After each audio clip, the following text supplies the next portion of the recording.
Salut tout le monde, je m'appelle Bradley et bienvenue dans cette nouvelle vidéo. Mes wedders, comment allez-vous? En tout cas moi, tout va pour le mieux. Avant de vous dire quel est le sommaire de cette vidéo, on a quelque chose à faire ensemble. Vous êtes nombreux à vouloir donner des noms aux deux alpagas qui se trouvent dans le décor. Je suis plutôt d'accord, ce serait cool de leur donner un nom, mais je veux vous laisser choisir. Pour l'instant, on va choisir le nom d'un seul alpaga, on va choisir le nom du plus grand, derrière là. Oh really? Are we finally gonna have a name? It's awesome! I'm so happy! Wellers, please choose us a nice name. You better make the right choice, huh? I don't want to have a ridiculous name. Dans les commentaires, proposez-moi des noms. Je vais récupérer les 5 noms qui ont le plus de likes dans les commentaires. Et dans une autre vidéo, je vous mettrai un sondage en description avec les 5 noms et vous devrez voter. Donc voilà, n'oubliez pas de mettre votre proposition de nom pour cet alpaga dans les commentaires. Maintenant, on peut passer au sommaire de la vidéo. Je vais vous expliquer de quoi on va parler aujourd'hui. La dernière fois, je vous ai fait une vidéo 100% Blackpink qui vous a beaucoup plu. Donc je me suis dit qu'aujourd'hui, ce serait cool de faire une vidéo 100% BTS. Surtout que ça fait longtemps que j'ai pas parlé de BTS sur ma chaîne. Oui, bon, c'est une blague évidemment. Non, je veux dire les gars, ça fait 3 ans que je me prends la blague. Non mais attends, renomme ta chaîne Bradley Well BTS, tu parles de tout le temps là. Attends, c'est quoi ça le mec, il est fou? Croyez-moi que je suis totalement conscient que je parle beaucoup de BTS, en même temps, je les adore. Je vais vous raconter 5 informations super intéressantes sur BTS, je suis trop content de vous faire cette vidéo. On va commencer avec une polémique qui a touché BTS récemment. Certaines personnes s'en sont pris à BTS pour une certaine raison, je vais tout vous expliquer. Ensuite, je vais vous parler d'un scandale qui a touché une entreprise coréenne, BTS, Blackpink et d'autres groupes de K-pop que vous connaissez. Après, on parlera d'un petit moment gênant, voilà, qui est arrivé à RM pendant qu'il était en direct à la télévision américaine avec BTS. La seconde partie de la vidéo sera portée sur la relation de J-Hope et Suga. Je vais vous raconter une histoire très touchante qui montre à quel point ils sont de bons amis. Et on terminera avec le sujet principal qui est une histoire assez drôle. J'ai toutes les vidéos pour illustrer, je vous mettrai les sous-titres en français. Mais voilà, je vais vous raconter un jour où J-Hope a dit quelque chose qui a pas mal fait bouder Suga. J'espère vraiment que ce petit sommaire vous plaît. N'oublie pas le petit pouce en l'air, ça me ferait super plaisir. Abonne-toi à ma chaîne YouTube et active la cloche pour devenir un weller ou une welleuse. Et voilà, on est parti pour cette nouvelle vidéo. Pour commencer cette vidéo, nous allons parler d'une polémique qui a touché BTS il y a vraiment pas longtemps. Cette histoire aurait carrément pu être le sujet principal de l'une de mes vidéos, mais je voulais plus attendre pour vous la raconter. Du 2 au 5 décembre 2020 ont eu lieu les Melon Music Awards, une cérémonie prestigieuse qui vise à récompenser les artistes coréens. À l'occasion de cet événement, BTS est venu sur le tapis rouge pour se faire photographier. Les photos qui ont été prises de BTS ce jour-là ont été publiées sur les réseaux et c'est là que le scandale a commencé. Le tapis rouge, c'est un moment où les stars de K-pop montrent leur style devant les photographes, devant les caméras. Donc les stylistes doivent faire de leur mieux pour bien habiller les idoles. Le truc, c'est que les Coréens ont totalement détesté la manière dont BTS était habillé ce jour-là. Je vous laisse regarder les tenues que portait BTS ce jour-là pour que vous puissiez vous faire un avis. Dans les commentaires, dites-moi ce que vous pensez de ces tenues-là. Sur de nombreux réseaux coréens, les gens ont commencé à dire que les tenues de BTS sont vraiment ridicules et que les stylistes ont vraiment fait un mauvais travail. Voici ce qu'ont pu dire certains Coréens. J'aime beaucoup les cheveux longs de Jungkook, mais les tenues de BTS les font paraître vieux. RM ressemble à un professeur. Les tenues de BTS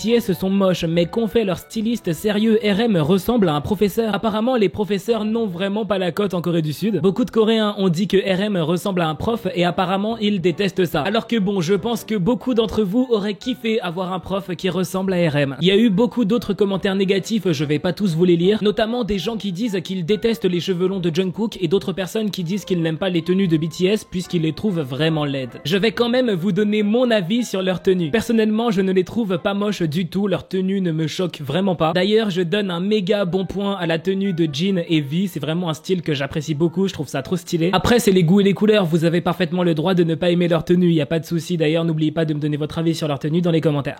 En France, pour écouter de la musique, nous avons des applications comme Deezer, Spotify, Apple Music. En Corée du Sud, pour écouter leur musique, ils ont une application qui s'appelle Melon. C'est exactement le même principe que les applis qu'on a en France. Sauf que récemment, Melon a été victime d'un scandale. Un scandale qui concerne aussi BTS et d'autres groupes de K-pop. Vous allez voir, c'est plutôt cocasse. Cocasse, les gars. Qui utilise encore ce mot? Moi. Actuellement, plein de groupes de K-pop présents sur l'application Melon sont catégorisés comme étant des groupes de J-pop. La J-pop, c'est un genre de musique japonaise fait par des japonais. Je pense que vous êtes absolument tous au courant, mais BTS n'est pas un groupe de J-pop. Et pourtant, sur leur profil Melon, ils sont catégorisés comme étant un groupe de J-pop. Donc, il y a un gros problème, mais BTS ne sont pas les seuls à être touchés par ce problème. Comme vous pouvez le voir sur ces images, BTS, mais aussi Blackpink, Twice, Seventeen sont catégorisés comme étant des groupes de J-pop sur l'application fabrication Melon. Mais alors, comment ça se fait? Comment Melon a pu faire une telle erreur? En fait, on a rapidement compris que tous les groupes de K-pop qui ont déjà fait des concerts au Japon ou qui ont déjà chanté en japonais sont considérés comme des artistes J-pop sur Melon. Effectivement, BTS, Blackpink et Twice ont déjà chanté en japonais et ont déjà fait des concerts au Japon. Mais perso, je trouve que c'est ridicule de les catégoriser comme des stars de J-pop alors que tout le monde sait que c'est des stars de K-pop. Tout le monde le sait très bien, il peut arriver à RM d'être quelque peu maladroit. Il arrive souvent que RM touche des objets et que malencontreusement il se casse. Bon, voilà, c'est comme ça. On va pas le changer RM, mais en tout cas c'est quelque chose qui fait beaucoup rire les armies. Le 23 novembre, BTS est apparu dans l'émission Good Morning America pour parler de leur nouvel album. RM a voulu dire quelque chose et dans son expression comme ça, il a ouvert les bras et il a cogné l'affiche de B qui était présente. Petit moment de malaise, pas bien méchant, tout va bien. We miss them so much. We connect with them on reverse, but we want to meet them in person. See you in America someday. Je vais vous raconter une histoire qui montre à quel point Suga apprécie énormément J-Hope depuis de nombreuses années. Tout s'est passé à l'époque où BTS n'était encore que de jeunes stagiaires qui s'entraînaient dur pour un jour devenir des stars de K-pop. Il arrive souvent que des jeunes qui se sont fait accepter comme stagiaires par des agences prestigieuses soient obligés de quitter leur ville natale. Ils quittent leur ville natale, leur famille, leurs amis pour partir déménager à Séoul et s'entraîner dans une célèbre agence pour peut-être un jour devenir une idol. Ils vivent donc très loin de leur famille dans les dortoirs de leur agence. Mais à chaque fin d'année, les stagiaires ont le droit de partir voir leur famille pour fêter le nouvel an avec eux. Ce jour-là, c'était le nouvel an et J-Hope était le seul stagiaire de son agence à être resté dans les dortoirs. Il était tout seul. Tous les autres stagiaires étaient partis rejoindre leur famille dans leur ville natale pour fêter le nouvel an. Je ne sais pas vraiment pourquoi J-Hope n'est pas retourné voir sa famille le jour du nouvel an, mais je sais qu'à l'époque, son père ne voulait pas qu'il devienne danseur, donc peut-être qu'il y avait des tensions chez lui et qu'il ne voulait pas les affronter. Si vous en savez plus, n'hésitez pas à me le dire dans les commentaires. Bref, J-Hope était tout seul dans les dortoirs de Big Hit pendant que tous les autres stagiaires fêtaient le nouvel an avec leur famille quand soudain, le téléphone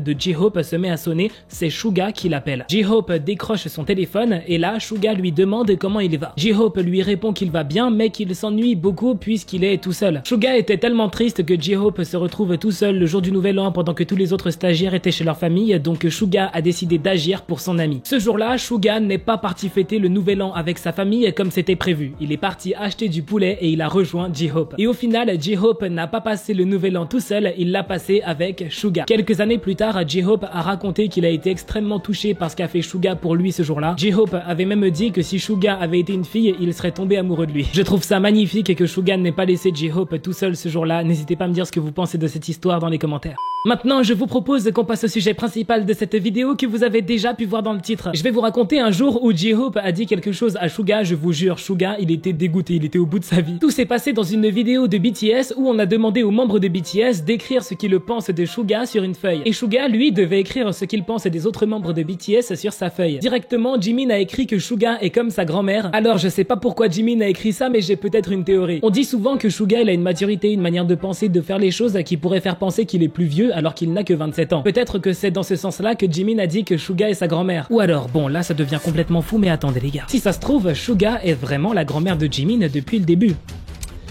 Et en fait, Jimin, là, il nous a juste révélé un énorme secret. Quoi, vous y croyez pas? Attendez les gars, on est en 2020, tout est possible. Bon, ensuite, ça a été au tour de RM de répondre, et RM a écrit que Suga est vraiment un rebelle dans l'âme. De toute façon, il y a qu'à écouter son rap pour savoir que Suga c'est le gangster du groupe, les gars, c'est pour ça que c'est mon préféré. Ensuite, Jungkook a écrit que selon lui, Suga est le professeur numéro 2 du groupe. Numéro 2, puisque pour Jungkook, vous le savez très bien, le professeur numéro 1, c'est RM. Après, Jin a écrit que Suga est son colocataire pour la vie, puisque à l'époque, ils dormaient dans la même chambre, dans le même dortoir. V a tout simplement écrit que Suga est adorable. Mais alors, qu'est-ce que J-Hope a écrit sur Suga? J-Hope a écrit que Suga est son partenaire dans le business. Quand Suga a eu la feuille entre les mains, il était choqué que J-Hope ait pu écrire ça. Il s'est même demandé si c'est vraiment J-Hope qui avait écrit ça.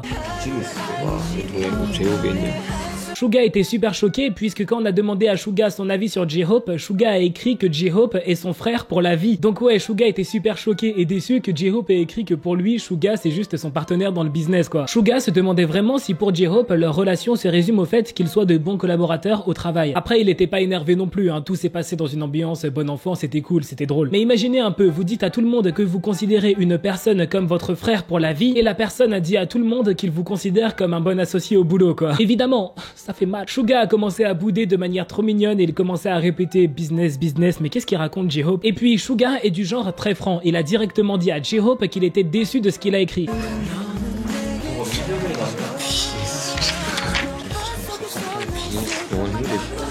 Ensuite, Suga a carrément demandé à J-Hope si pour lui leur relation n'est basée uniquement que sur le travail.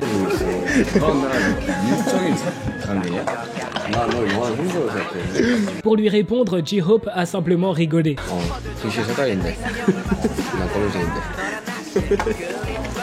Je pense vraiment que J-Hope a écrit que Suga n'est que son partenaire dans le business pour le taquiner. Surtout que quand on a demandé à J-Hope ce qu'il pense des autres membres de BTS, il a dit que V est son jouet numéro 1, que Jungkook est son jouet numéro 2 et que Jimin est son jouet numéro 3. J-Hope, dans toutes ses réponses, il a fait des blagues, il a voulu complètement troller les membres de BTS. Donc voilà, ce qu'il a dit à Suga était certainement une blague, mais voilà, on sent que Suga a été un petit peu piqué par ce qu'a dit J-Hope.